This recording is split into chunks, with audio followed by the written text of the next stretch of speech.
Naaalala mo pa ba ang sikat noong palabas na The Road? Umani ito ng maraming parangal at kinilala sa iba't ibang bansa. Pero alam mo ba na ang kwento dito ay inspired sa totoong kwento? Ito ang magulo at misteryosong kaso ng magkapatid na Lara at Joy Luna. Taong 2010 nang dumulog ang isang ina sa presinto sa Rizal. Hinahanap niya ang mga anak niyang nawala, 12 taon na ang nakakaraan.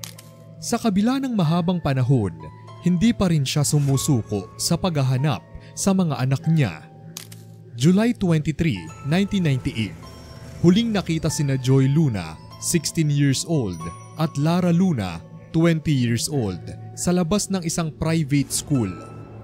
Sinundo ni Lara ang kanyang kapatid na si Joy na noon ay 4th year high school student.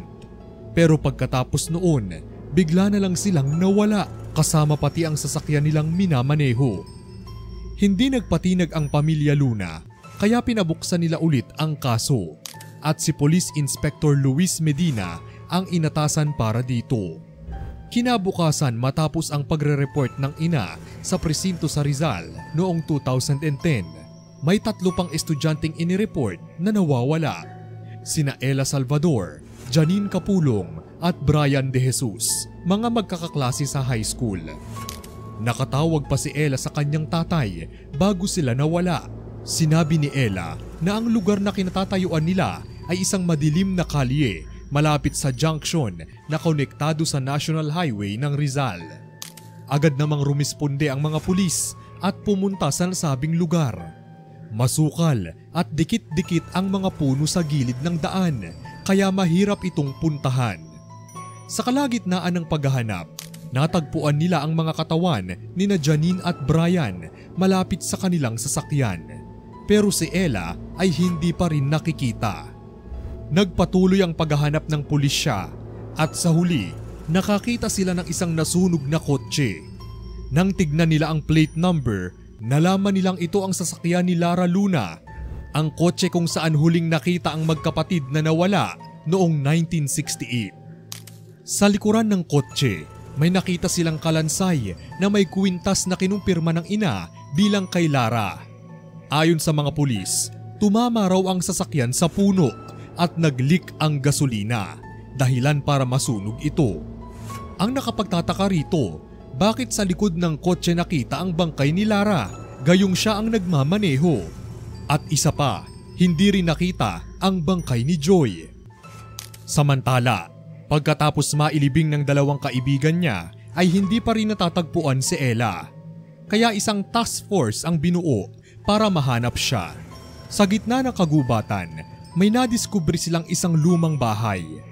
Naglakas loob ang mga pulis na pasukin ang bahay dahil umaasa silang may makukuha silang lead doon. Nang bigla silang makarinig ng sigaw, natagpuan nilang buhay si Ella at yumakap ito sa ama na tila wala sa sarili. Nanginginig sa takot at saka ito nagsimulang magkwento. Ayon kay Ella, pinalo kami ng isang lalaki sa ulo nang hihingi lang kami ng tubig ng kapatid ko, sabi niya habang nanginginig.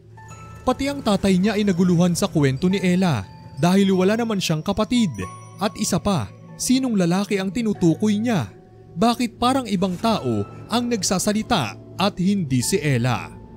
Sa kagustuhang maliwanagan, bumalik sa na SPO1 Alan Cervantes at Inspector Medina sa bahay at muling hinalughog ang lugar. Natagpuan nila ang isang kwarto na may kandadong bago pa.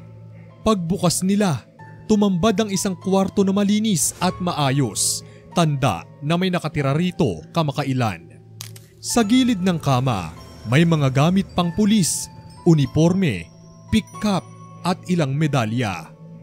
Magsasalita pa lang sana si SPO1 Alan Cervantes nang bigla siyang sinakal ni Medina at walang awang pinatay.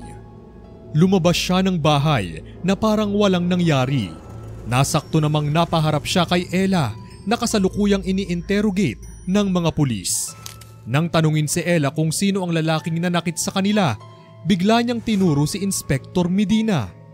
Nagsimulang magpanik si Medina Binunot ang baril at binaril ang ilan sa mga kasama niyang pulis. Tumakas siya gamit ang sasakyan at humarurot palayo hanggang huminto sa gitna ng kagubatan. Nang matagpuan siya, may tama na siya ng baril sa ulo. Gamit ang sarili niyang baril ay winakasan niya ang buhay niya. Sa totoo lang mga katoto, maraming loophole ang kwentong ito. Una, sino ang pumatay kila Janine at Brian? Paano nahiwalay si Ella? Posible kayang sumanib sa kanya ang kaluluwa ni Luna, saka ikinuwento ang malagim na nangyari sa kanila. At isa pa, nang makitang malinis ang kwarto at may gamit ng pulis, bigla na lang parang nawala sa ulirat si Medina at halatang guilty siya. Nagawa pa niyang patayin ang mga kasamahan niya, pati na ang sarili niya.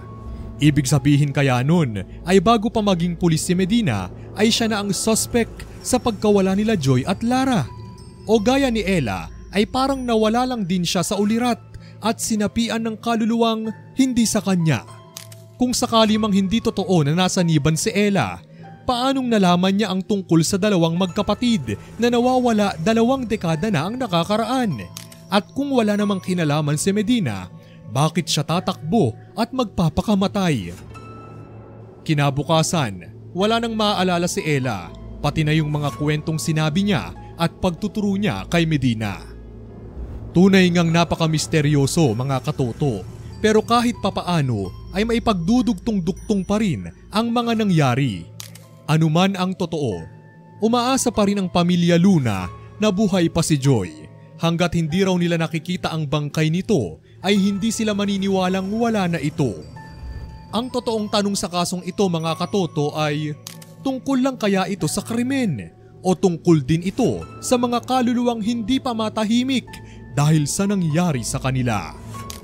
Ano ang masasabi niyo sa kwento natin ngayong araw mga katoto? I-komento ang inyong mga sagot sa ating comment section.